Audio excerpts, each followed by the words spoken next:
I'd like to put you back on the hot seat, John, if that's okay. Uh-oh, okay, let's do it. Okay. Do you think that if God tries to do something, if he wants something, that he can fail with respect to that desire? Do I think God can fail at something that he chooses to do? No. Okay. Do you think that God wants everyone to go to heaven? Yes, I think that is a desire. Okay. Do you think that everyone is going to heaven? No. Okay. So there's going to be some people that are not going to go to heaven, yet God desires everyone go to heaven. It seems like that's a state of failure. I would disagree because God has given us the choice. And I think that was the original plan, is to give us the ability to choose because he wants people who choose him. So I'd say that is the success, is getting the people that choose him. So having the desire to have everybody come and making it part of the plan are two different things. Yeah, I think that there's a difference also between failure and blame, right? I'm a teacher. I want all my students to succeed. And the fact that they don't, I didn't accomplish. I didn't succeed myself, given that desire. But we might lay the blame on the students. There's an open question to that. So I'll grant you that God's not blameworthy. There's still a state of non success, which is just what I take to be failure.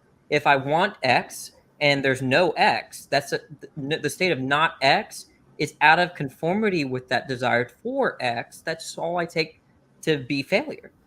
Yeah, but I think what you're presenting is a paradox, right? It's like the It's a stone. Can you make contradiction. us? I'd say it's a paradox because how do you get something that has all free will and all choice and have all of it make that choice to your decision if it doesn't actually have choice? Well, so you're saying so that means that God desires contradictory states of affairs, right? If you're saying, or at least paradoxical states of affairs, right? I don't want my square room to have six sides. I mean, and also be square, right? That seems like a silly thing to want, given that it's logically contradictory. If God knows that it's logically impossible, given our free will, um, for us to all go to heaven, why would He want some contradictory states of affairs? Part of what I think God's all goodness is that he only wants things that are that can happen, right? Like I don't know what it would mean to say that God thinks that certain things should happen but can't happen. I don't know what that would mean. Well, again, I still think it's just a paradox, right? Because can God create an uncreatable God? The answer is Well, no, that's not the because that. question. The point is that look, God doesn't. It might be a paradox, right? That whether God can cause himself to cease to exist, right? But God doesn't want that, right? Let's just say it's contradictory. It's not possible for God to want himself to cease to exist. But you've said that God wants everyone to go to heaven, and you're saying that there's our given our free will, that's just not possible. So it seems like God wants the impossible. Yeah, I don't know how to add to it because again, I think it's a paradox to give something free will, then also have it do exactly what you want it to do. When you're saying it's a paradox, are you saying that there's a contradiction, or are you just saying it seems like a contradiction? I'm just saying it's a state of nature. And when you give this, when you want full free will, there is going to be consequence for it. If you take away that consequence, then there is not full free will. Okay, so I have a question. Do you ever sin? Obviously, yes, right? Yeah, Suppose the last time you sinned, could you have done otherwise? yeah. So there was a world in which, your most recent sin, you did otherwise, right? So now let's take the sin before that one. Could you have done otherwise? Yes. Could the sin before that one? Could you have done otherwise? Yes. That means there's going to be a world in which, um, at the point in which the actual world you have sinned, well, in that world you would have not sinned. So there's a world in which you always choose the good. You always don't sin, right? So yet you still have free will. So now there's a question of why God didn't set up the circumstances such that that world is actual rather than the world that you actually sinned. So are you implying like a multiverse type situation? I'm just talking about like possible world, like it's just a way of saying that hypotheticals. That's all I mean. Like You there's a just watched hypothetical. the new Spider-Man, you know, Yeah, I don't mean multiverse. I multiverse, really you don't know. mean that. I mean hypothetical. So right, the last time you sinned, right, you could have done otherwise. Mm-hmm. Okay, with your freedom.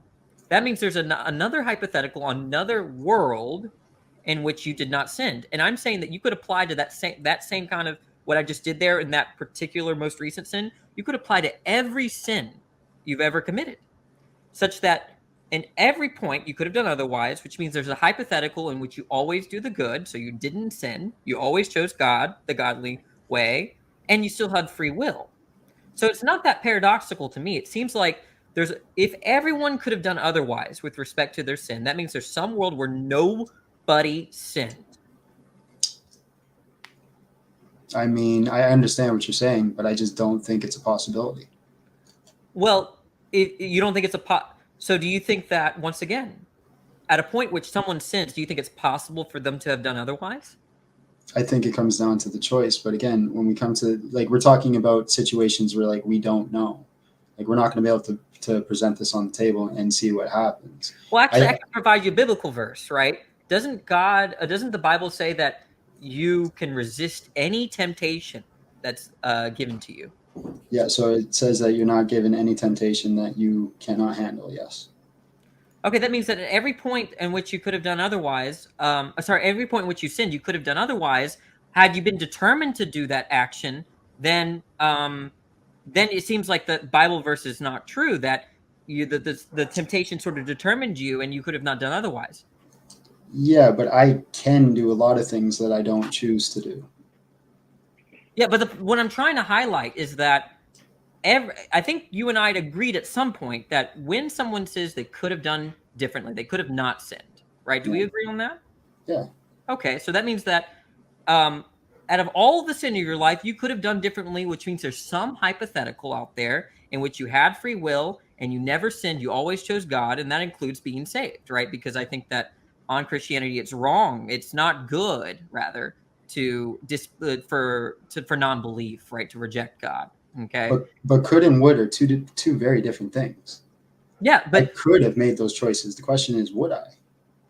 All that matters is that you could have, because what it means to say that you could have done otherwise is to say that there is a hypothetical in which you did that. Okay, sure. I can concede on the fact that it is possible I could have made a different selection. But the thing is, I didn't. I did choose to sin.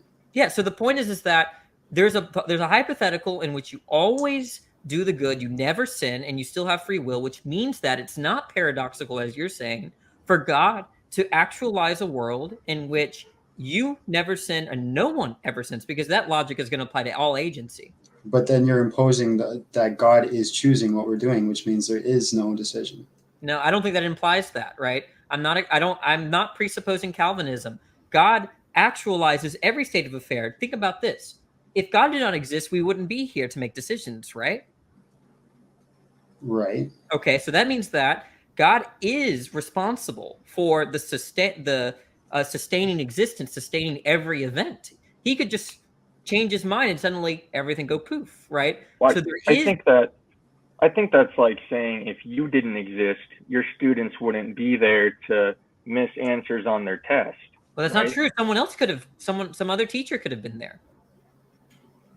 Right. Well, then if they weren't there, then you could just carry that line of thought onto the next teacher. The point is, on Christianity, God is sovereign. On Christianity, God is sovereign. He sustains all being, right?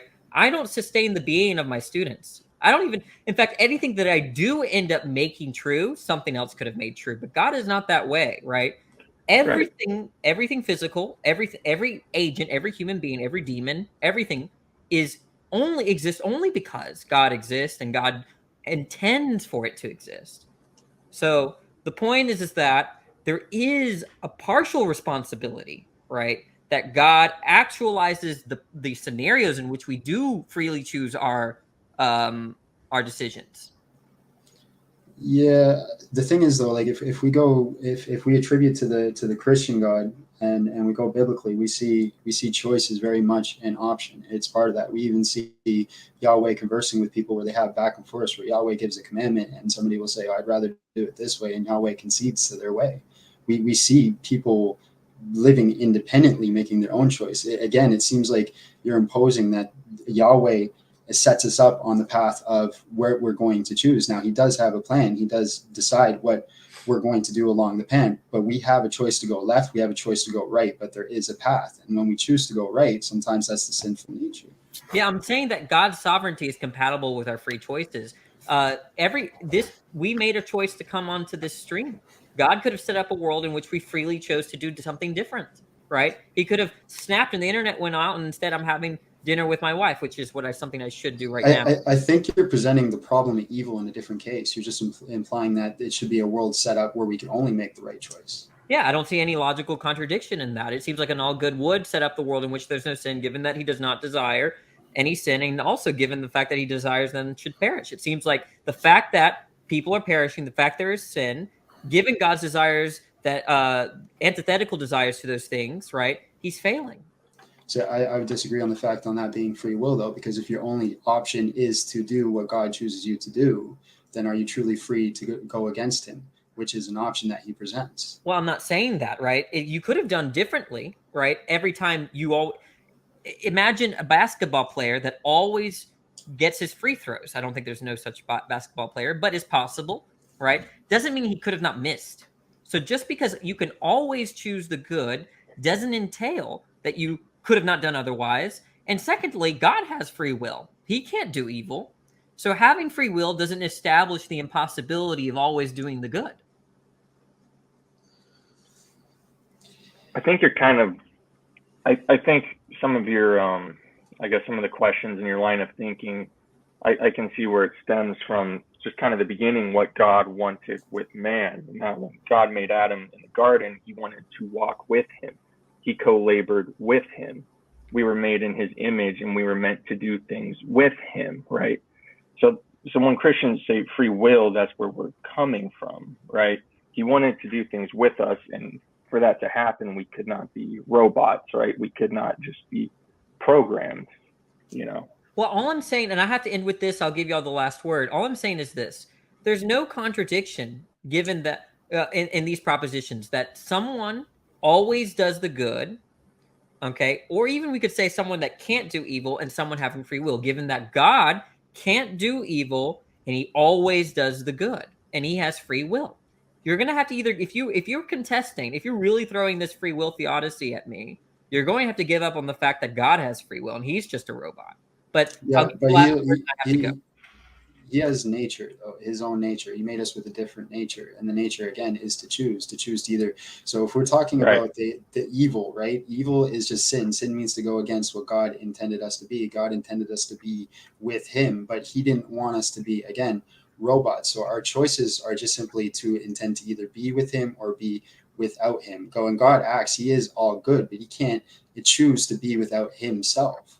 That is what sin is. So it's not saying that God can choose evil, because evil is being aside from himself. All right. I told you I'd give you the last word, so I appreciate having me on this channel. Oz, I got to go. All right. Thanks, Danny. Appreciate it.